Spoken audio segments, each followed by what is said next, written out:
Le premier texte de la circonstance se trouve dans le livre de Exode, en son chapitre 21, du 21e texte au 28e texte.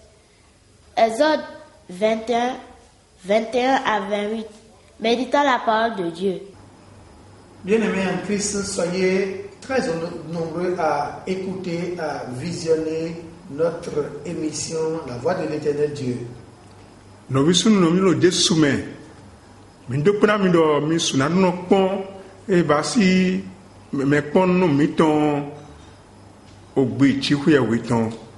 Le thème de ce matin est intitulé « Le Christ nous donne accès au Père Céleste par son sang ».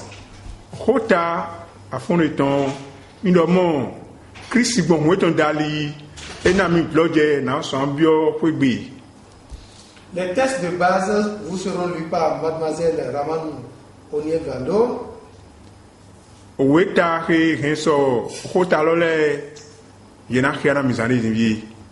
Votre serviteur a fait Ramon pour la première partie d'explication.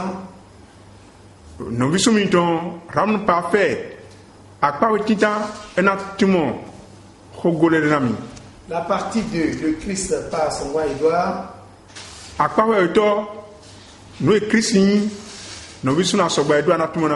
La partie 3, le Père Céleste par le serviteur de Dieu, Ange Agosso.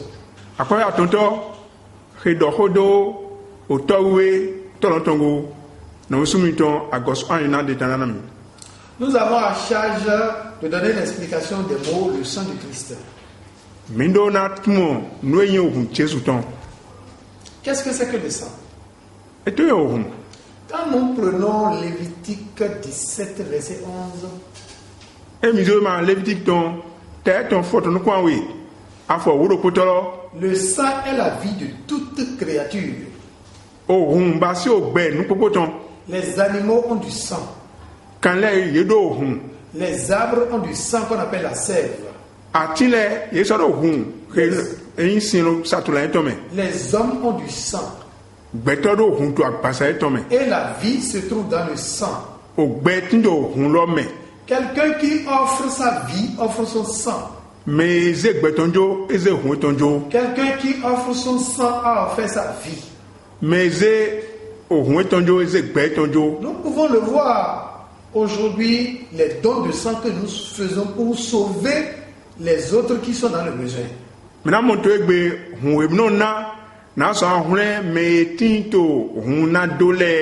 Le sang est le liquide précieux qui coule dans nos veines.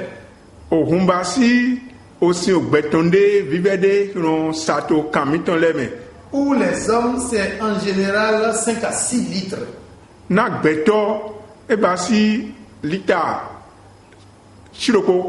Quand tu en as moins, tu commences à être anémié. Quand ton sang finit de sortir de ton corps, tu n'as plus de vie.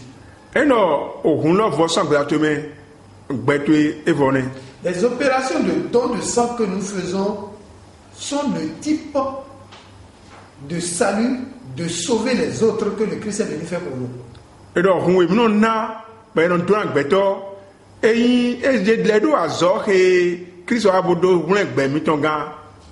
Le sang du Christ est le plus pur de tous les sangs qui soient existés.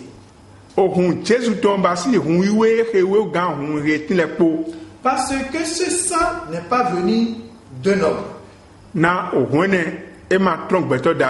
Ce sang est pourvu et donné par Dieu le Père.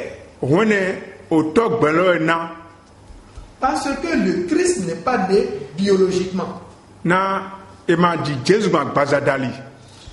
Il est parfaitement homme et parfaitement Dieu. C'est son sang qui n'a contenu la moindre tâche, le moindre péché. C'est pourquoi il peut dire à ses apôtres, Jean 14, verset 30,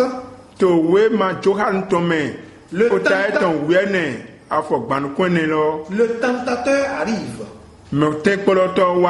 L'ennemi arrive. Mais il ne peut rien trouver de lui en moi. Sachant que l'ennemi est rempli du mauvais, du péché. Et aucune tâche du péché n'étant dans le sang du Christ.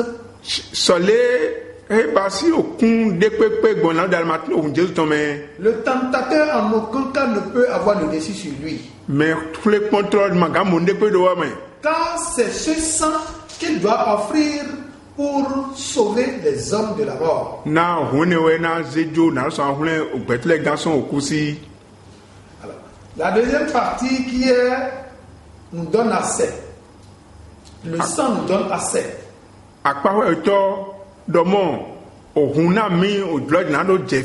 L'accès signifie l'autorisation.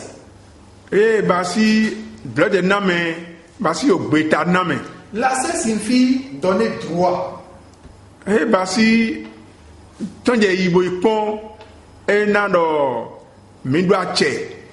L'accès signifie avoir le privilège.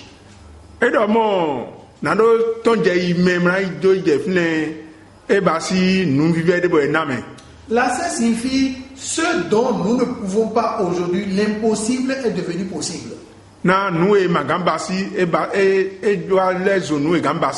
Ce qui est interdit est maintenant autorisé. Ce qui était refusé est maintenant accepté. Alors, l'endroit où nous ne pouvons pas partir par le sang du Christ, nous y avons accédé.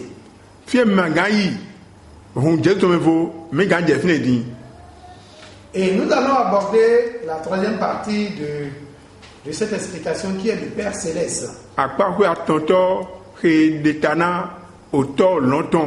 Ce Père Céleste avec qui nous étions en inimitié. Parce que nos péchés nous ont renvoyés de lui. Genèse 6, versets 5 à 6. La corruption de l'homme a dépassé les degrés qu'il a regretté même de nous avoir créés.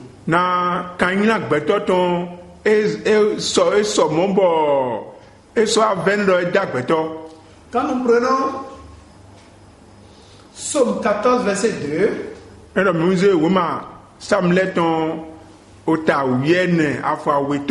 il dit du haut du ciel, je regarde et l'homme n'est même pas intelligent pour me rechercher.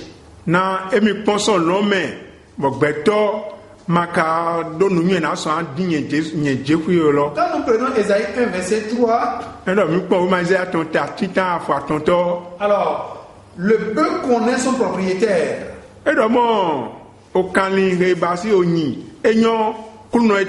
Et l'âne connaît sa mangeoire. Mais le peuple que je me suis formé n'a aucune intelligence pour me rechercher.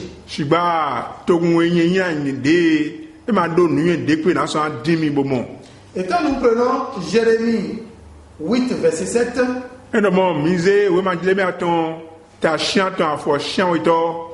Dieu déplore le fait que l'homme ne le recherche pas. Jérémie 9, verset 1er et 4 également. Osée 2, verset 10.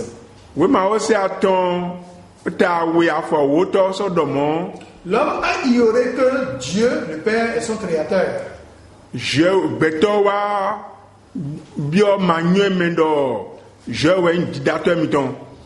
Et ne cherche pas à retourner vers son Père. Qu'est-ce qui est la base si ce n'est nos péchés? Alors, le Père, dans son amour infini, dans sa miséricorde sans limite, veut toujours que quels que soient les défauts de son fils les reconnaisse et lui revienne.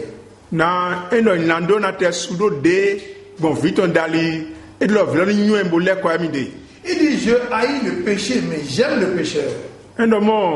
mbo na nyina shiba inwana na dono. Mais son fils que nous sommes, nous n'avons pas l'intelligence de revenir à lui pour avoir la miséricorde. Vietonde mikani mando nunywe na le kawaide na samo chomiolo. Depuis le jardin d'Éden, Adam et Ève ont péché. Son dipa Eden tome adako evako yeko wailando. Et quand ils ont péché, Dieu a dit, l'âme qui est péché, c'est celle qui mourra. Je demande aline wailando welaku. Dieu a dit dans Genèse, quand vous mangez de ce fruit, vous mourrez certainement. Na je demande eno miduda seme mina ku dandan. Alors étant mort, et dans son amour grandiose, Dieu réconcilie son peuple à lui par son serviteur, par son enfant, par son fils, le Christ Jésus.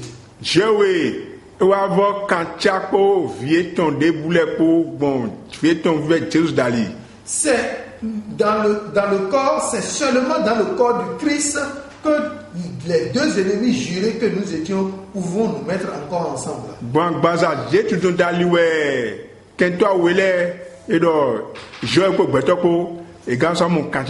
Éphésiens 1 verset 14. Et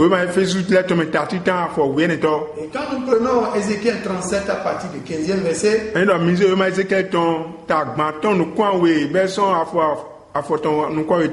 avons vu comment Dieu a dit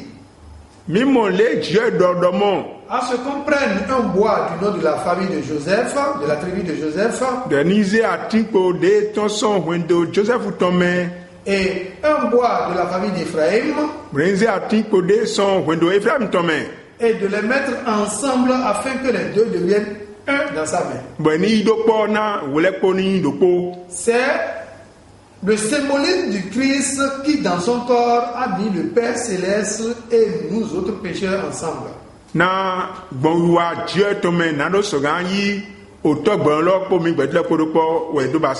n'y a que le sang du Christ pour permettre au Père céleste de rentrer dans le corps du Christ.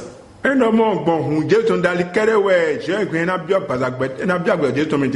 a que par le sang du Christ que nous aussi qui avions péché, nous pouvons rentrer dans le corps de ce Christ-là. Et le seul endroit où nous pouvons nous réconcilier et faire la paix n'est que l'intérieur du corps du Christ par le sang du Christ.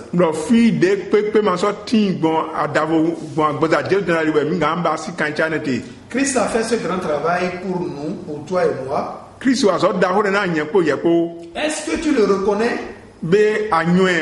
Est-ce que tu en es conscient? Que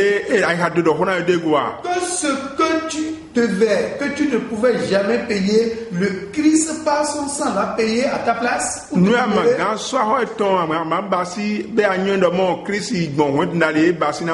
Sais-tu que désormais tu es libre de tes dettes par le sang du Christ?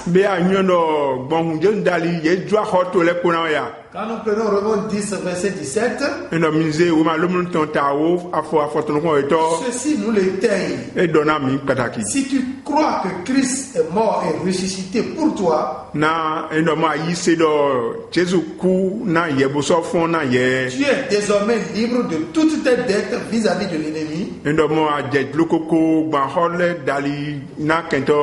Et quelles que soient les tentations de l'ennemi pour nuire, pour te mettre dans l'ignorance totale, la lumière du Christ te le rappelle. L'amour du Christ te le rappelle. Afin que tu saches désormais que tu es libéré par le Christ. Si tu es esclave, tu es désormais esclave du Christ et non du diable. Et c'est par son sang qui n'a pas de prix qui t'a libéré. Que Dieu bénisse sa parole et que le serviteur du Christ à son banc Edouard puisse prendre la suite.